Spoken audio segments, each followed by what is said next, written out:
So, రీసెంట్‌గా ఒక case నడుస్తుంది సార్. ఒక మినిస్టర్ వాళ్ళ అబ్బాయి మీద ఒక కేస్ నడుస్తుంది. సో, ఫ్రీడమ్ ఆఫ్ స్పీచ్ ఎవరు ఒపీనియన్ వాళ్ళు చెప్పొచ్చు. ఒక్కొక్కరి ఆలోచన, ఒక్కొక్కరి పర్సెప్షన్ ఒకలా ఉంటది. సో, ఇదంతా ఓకే. మీరేం మాట్లాడారు వీడియోలో అనేది మీ పర్సెప్షన్. అది కూడా అందరూ దేన్నైనా యాక్సెప్ట్ చేయాలి. బికాజ్ ఫ్రీడమ్ ఆఫ్ స్పీచ్ ఎవడి వాక్ స్వాతంత్రం వాడిది. బట్ కొంతమంది అభిప్రాయం ఏంటంటే ఇదేదో పెయిడ్ వీడియో ఏమో మీరు చేసింది అనే అభిప్రాయం ఉంది. దానికి క్లారిటీ ఇవ్వాల్సిన అవసరం ఉంది కాబట్టి అది పెయిడ్ వీడియోనా మీరు చేసింది? లేదు మీ అభిప్రాయాన్ని క్రియేటివ్‌గా పంచుకున్నారా? ఇప్పుడు దగ్గర దగ్గరగా ఒక 2, 300 వీడియోస్ ప్రతి హ్మ్. టాపిక్ మీద ఎళ్తుంటాయి. హ్మ్. అది యాక్చువల్‌గా యాదృచ్ఛికంగా చేసిందే. హ్మ్. అందరితో పాటు మేము చేసాం. బాగా లేట్‌గా కూడా చేసాం మేము. పెద్దగా దాంట్లో ఆహ్, పెద్దగా ఏం చెప్పడానికి కూడా, విమర్శించడానికి కూడా ఏముందని? కాకపోతే ఏందంటే ఆహ్, పెద్దవాళ్ళని విమర్శిస్తే మనకొక గుర్తింపొస్తుంది. ఒక చిన్న ఇన్నోసెన్స్. నువ్వలా ఇన్ని రోజులు పెద్దవాళ్ళని విమర్శిస్తూ కూర్చొని పెద్దవాడివవుతావు. ఒకటి. హ్మ్. రెండోది అది ఆల్రెడీ అందరికీ తెలిసిన విషయం అది. ఇప్పుడు న్యూస్‌లో వస్తుంది. మరి వాళ్ళని అడగలేదు నువ్వు? న్యూస్ పేపర్స్‌లో వస్తుంది. ప్రతిరోజు వస్తుంది. అప్డేట్ వస్తుంది. నువ్వు ఫాలో చేస్తున్నావా? సహృదయత అనేది ఇక్కడ చాలా ఇంపార్టెంట్. హ్మ్. ఒక జర్నలిస్ట్‌కి ముఖ్యమైన క్వాలిఫికేషన్ ఏంటి? ప్రతీదీ మాట్లాడగలగడం. ఏదైనా ప్రజలకు చేరువేయడం. నిజాన్ని హ్మ్. నిర్భయంగా. క్లుప్తంగా హ్మ్. చిప్స్ అందరికి పోయాయి కాబట్టి అవును. అవును. హ్మ్. అలా అందించగలిగితే మనం కొద్దో గొప్పో ఇన్ఫర్మేషన్ ఇచ్చిన వాళ్ళం అవుతాం. హ్మ్. ఇవన్నీ కొద్ది రోజులే ఉంటాయి. ఇదే బండి సంజయ్ గారి చేతుల మీదుగా నేను బీజేపీ కండువా కప్పుకున్నాను ఒకప్పుడు. మమ్మల్ని అందరిని చేర్చారు. మా అసోసియేషన్‌లో ఉన్న చాలామంది ఆర్టిస్టులని తీసుకెళ్లారు. శ్రీనివాసులు గారని ఈ డీజీపీ వేషాలేస్తుంటాడు. తీసుకెళ్ళి కండువా కప్పుకున్నాం మేము. ఎందుకు? ఆయన మీద ఉన్న అభిమానం గూడా. అరే! చాలా తక్కువ టైంలో ఆహ్, మంచి రెబెల్ నాయకుడు వచ్చారు. రెస్పెక్ట్ కోసం. ఆ రోజు చాలా హ్యాపీగా ఎళ్ళాము. డీపీగా గూడా పెట్టుకున్నాం మొన్నటిదాకా. మళ్ళీ అన్నీ మారిపోయాయి రాజకీయాలు. దానికి సంబంధించి మనం ఆ టైంకి మన ఎమోషనే చాలా important. At the same time మనం మీడియాలో ఉన్న వాళ్ళకి ఒక బాధ్యత ఉంటుంది. దాని ప్రకారమే మనం ఊహవాలి గానీ, ఏదో ఒక సిద్ధాంతానికి, ఏదో ఒక పార్టీకి మనం అంకితం అవ్వకూడదు. కరెక్ట్. మళ్ళీ కాంగ్రెస్ వాళ్ళేమంటున్నారు, "అరే! అంతా మనకు సంబంధించిన వాళ్ళున్నారు. నువ్వట్లా నువ్వు బీజేపీ అంట కదా!" అని చెప్పేసి వాళ్ళు పాయింట్ ఔట్ చేశారు.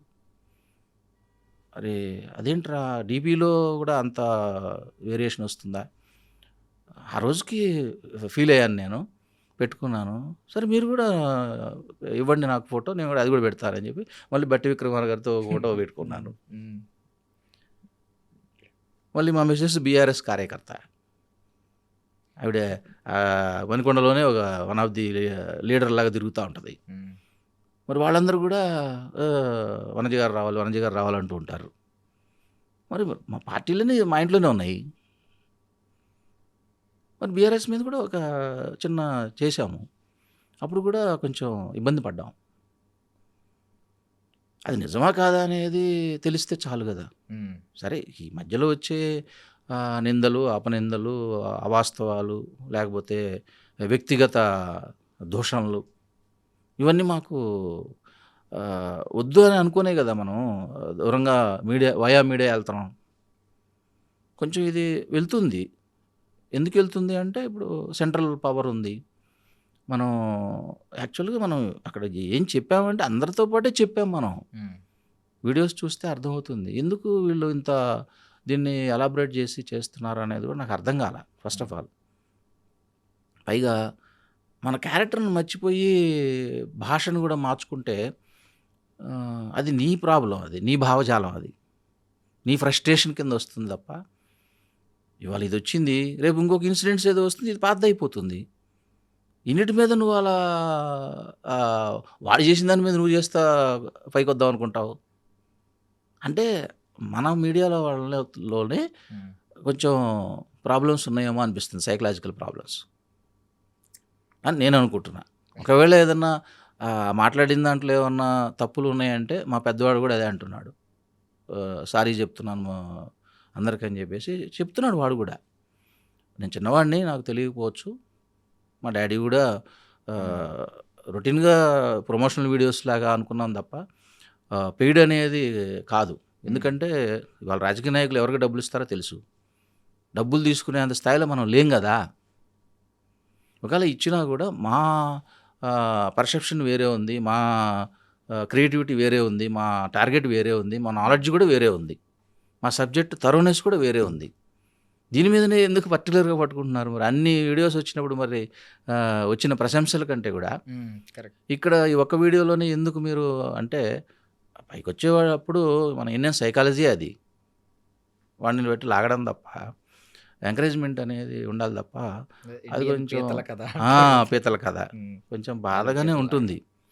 ముఖ్యంగా ఇంట్లో డిస్కషన్స్ అనేవి వచ్చినప్పుడు పేరెంట్స్ సంబంధించిన వాళ్ళు, ఆడవాళ్ళు ఎక్కువ ఇబ్బంది పడతారు. అది ఎందుకు నేను బండి సంజయ్ గారి మాటల్లో కూడా చాలా బాధపడ్డాను. పర్సనల్గా నాకు సంబంధించిన బ్లడ్ రిలేషను బాబు మీద ఇలా వచ్చినప్పుడు నాకు ఎంత ఇదిగా ఉంటుంది నరకం. ముఖ్యంగా వాళ్ళ అమ్మకి ఎంత ఇదిగా ఉందంటే మరి మా ఇంట్లో కూడా అదే ఇబ్బంది ఉంటుంది కదా. ఆ మాత్రం తెలివి లేకుండా ఎట్లా మాట్లాడతాం? జనరల్గా మాట్లాడుకున్నాము, అది ఎందుకు ఇష్యూ చేస్తున్నారో నాకు అర్థం కావట్లేదు.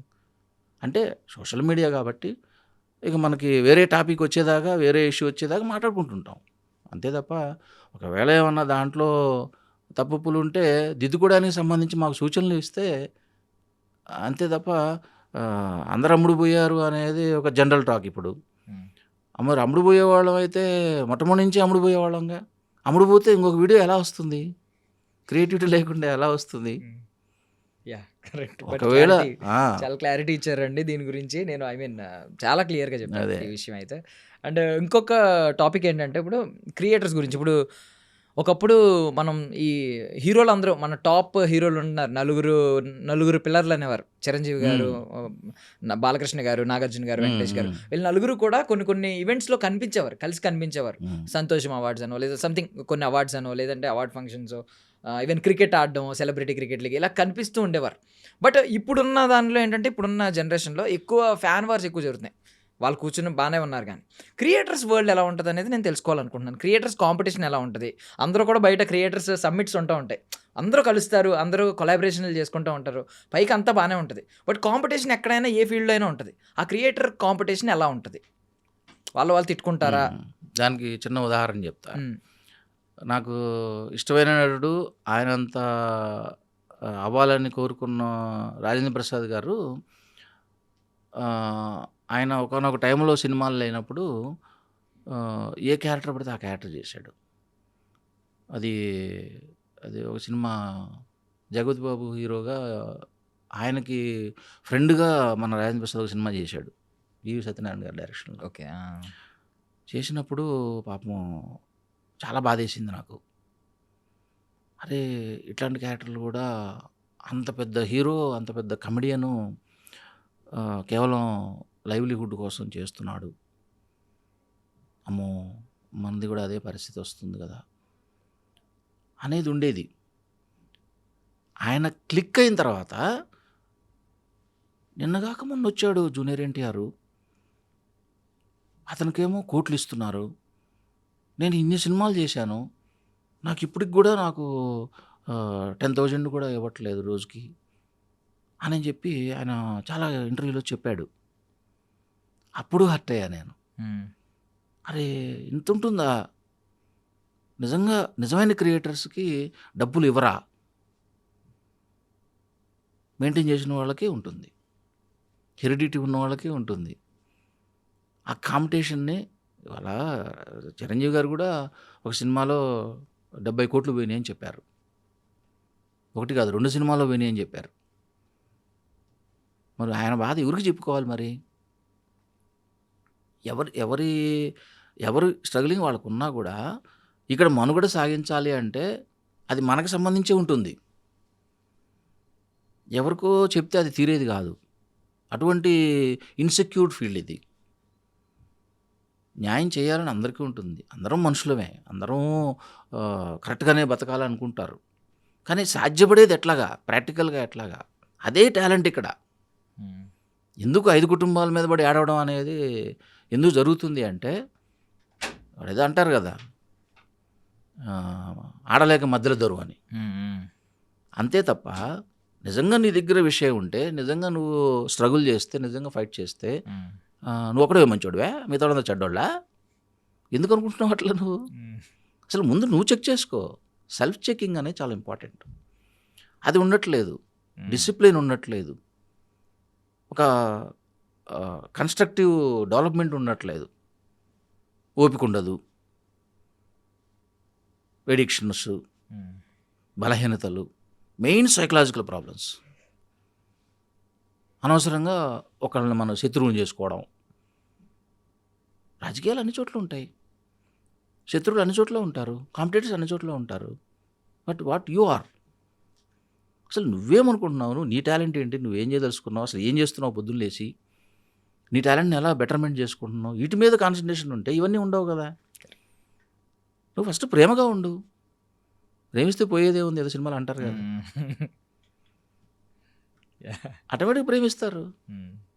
మాకు భగవంతుడు ఇచ్చిన వరం ఏంటంటే మిషనరీ స్కూల్స్లో చదువుకోవడం, మిషనరీ కాలేజెస్లో చదువుకోవడం. వాళ్ళు మాకు అక్కడ స్వాములర్స్ అంటారు, స్వాముల వారు అంటారు, ఫాదర్స్ అంటారు. వాళ్ళు ఒకటే చెప్పేవాళ్ళు, ఈ చంప మీద కొడితే ఈ చంప చూపించాలరా అనేవాళ్ళు.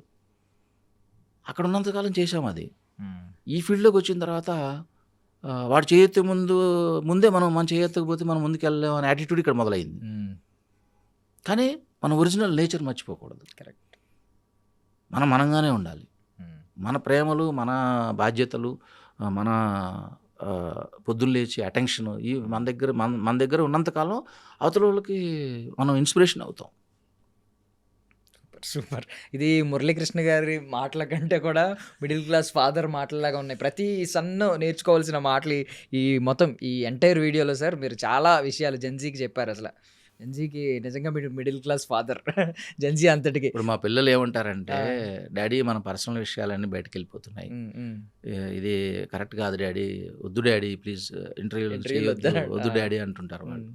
అంటే నేనేమంటానంటే, నానా ఒకటి సాధించడం వేరు, సాధించిన దాన్ని పండగ చేసుకోవడం వేరు. ఇవాళ అడ్వర్టైజ్మెంట్కే ఎందుకు ఖర్చు పెడుతున్నాం మనం ఒక సినిమా? పబ్లిసిటీ లేకపోతే సినిమా ఆడదు. అలాగే మన గురించి మనం చెప్పుకోకపోతే ఎలా తెలుస్తుంది స్ట్రగ్లింగ్? కోట్లు ఖర్చు పెడుతున్నారు అక్కడ, అందే వాళ్ళకి అందుతుందా? ఎందుకు అందట్లేదు? వాళ్ళు విమర్శించడం అనేది వదిలేసేయి. మనం ఏం చేస్తున్నాం దానికి సంబంధించి, మనం సంబంధించింది ఏదో చేద్దాం, అది ఆలోచించు. నలుగురికి అన్నం పెట్టగలుగుతావు, మనం కూడా తృప్తిగా ఉంటాం, మనకు కూడా పని ఉంటుంది. పని ముఖ్యం. డబ్బు అనేది పనిని బట్టి వచ్చేస్తూ ఉంటుంది. ఎప్పుడైతే మనకి ideal brains are the devil's workshops అన్నట్టు, మనం ఎప్పుడైతే ఖాళీగా ఉంటామో అన్ని పిచ్చి పిచ్చి ఆలోచనలు వస్తాయి, పిచ్చి పిచ్చి ఫ్రెండ్స్ అందరూ వస్తారు. అదే నువ్వు ఏదో ఒక పని చేయి, అది ఫెయిల్ అవుతుంది, అది వేరే విషయం, కానీ అనుభవం వస్తుందిగా. Correct. Thank you sir, thank you. Actually మేము పిలిచినప్పుడు మీరు కాదనుకుండా వచ్చారు సార్, అది లిటరల్లీ మేము థ్యాంక్ యూ చెప్పాలి. చాలామంది ఇంటర్వ్యూలు మీరు అన్నట్టు, మీ అబ్బాయి అన్నట్టు చాలామందికి ఉంది ఇదే ఆలోచన, ఎందుకు పర్సనల్ విషయాలు బయట షేర్ చేసుకోవడం అనే ఆలోచన. బట్ మీరు ఈరోజు మాట్లాడాలనుకున్నారు, ఏది అడిగినా కూడా నవ్వుతూ చాలా క్లియర్గా మాట్లాడారు, చాలా డౌట్స్ క్లారిఫై చేశారు. చాలామంది నెగిటివ్ కమెంట్స్ చేసే వాళ్ళకి కానీ, తెలియకుండా ముందే కమెంట్స్, త్వరపడి తొందరపడి ఒక కోయిలు ముందే కూసింది అన్నట్టు ఇలా కోసే వాళ్ళందరికీ డ్రియాలిటీ ఏంటనేది చాలా క్లియర్గా చెప్పారు, క్లుప్తంగా చెప్పారు. థ్యాంక్ యూ సో మచ్, మీ విలువైన సమయాన్ని ఇచ్చారు సార్. అసలు మీ లైఫ్ టైం అచీవ్మెంట్ అంటే ఏం డ్రీమ్ ఏంటి సార్, మీ లైఫ్ టైం డ్రీమ్? చెప్పాను కదా, ఒక మంచి నటుడు అనిపించుకోవడం. ముఖ్యంగా రాజేంద్ర ప్రసాద్ గారి తర్వాత నేనే అవ్వాలనుకుని వచ్చాను ఇండస్ట్రీలో. ఒక మంచి కామెడీ హీరో కావాలని వచ్చాను. అట్లీస్ట్ క్యారెక్టర్ ఆర్టిస్ట్ అని అవ్వగలిగాను కదా. అవకాశం ఏముంది, ఎవరో ఒకరు ఇస్తారు, రేపు ఇస్తున్నారు కూడాను, గౌరవిస్తున్నారు ముందు. అది నేను ఐఎమ్ ఫీలింగ్ వెరీ హ్యాపీ. నన్నుగా వాళ్ళు ఎవరు కూడా డిగ్రేడ్ చేయట్లేదు. వాళ్ళు కూడా వాళ్ళకి తోచిన దాంట్లో ఉన్న దాంట్లో చాలా రెస్పెక్టబుల్గా పిలుస్తున్నారు, చక్కగా తృణమోపణం ఇస్తున్నారు. నేను ఇంకా దాని గురించి కూడా ఎక్కువ ఆలోచించను, ఎందుకంటే మళ్ళీ రజనీకాంత్ గారి డైలాగే, మనకి ఏది దక్కాలో అది డెఫినెట్గా దక్కుతుంది, నువ్వు ఫైట్ చేసేంత మాత్రం ఏది రాదు. Super super.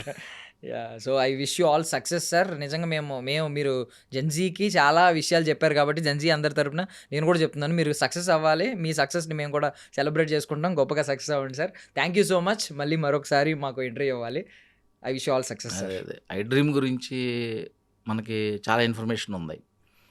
సో ఇప్పుడున్న సోషల్ మీడియాలో ఐ డ్రీమ్ను అనేది చాలా బాధ్యతాయుతంగా చేస్తున్నారు మీరు. చాలా ఇంటర్వ్యూలు చూశాను నేను. అలాగే ఇప్పుడు మీ సుధాకర్ గారు పిఆర్ఓ గారు ఉన్నారు కదా, నేను జెమినీ టీవీలో వర్క్ చేసాం. అప్పుడు నేను 100 సినిమాలకి జర్నలిస్ట్గా చేశాను, తనే కెమెరామ్యాన్. సో మాకు ఆ ఫ్రెండ్షిప్ ఉంది. ఆ టైంలో ఆయన సీనియర్ యాక్చువల్గా నాకు.